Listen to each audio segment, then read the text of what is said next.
The title of this mini podcast is How to Make Changes. Years ago, the grasshopper offered this simple truth: small adjustments start big changes. Our habits run our lives. When those habits stop serving us, most of us try the same thing.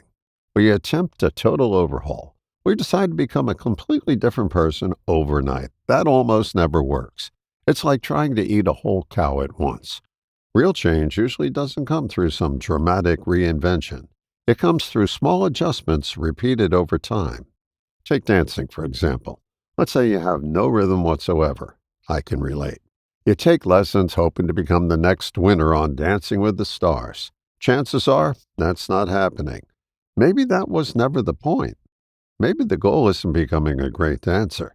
Maybe it's simply learning to enjoy dancing. That's the difference between change and adjustment. We often think we need to become someone else in order to improve our lives. That idea creates a lot of strain because, deep down, we're still trying to outrun who we already are. But you don't need to change who you are.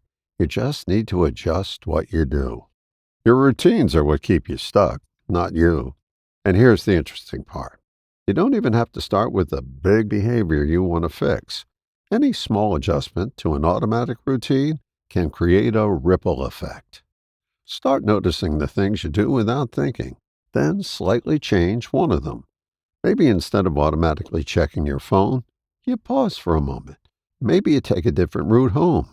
Maybe when someone sneezes, instead of saying, "God bless you," you say, "Nothing at all."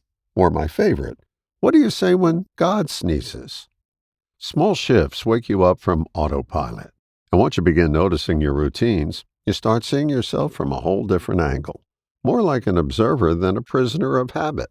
At first, the changes are subtle, but over time they build on each other. Eventually, they reach a tipping point. That's how real change happens. Not through force, not through becoming someone else, but through small adjustments that slowly change the direction of your life. All the best, John.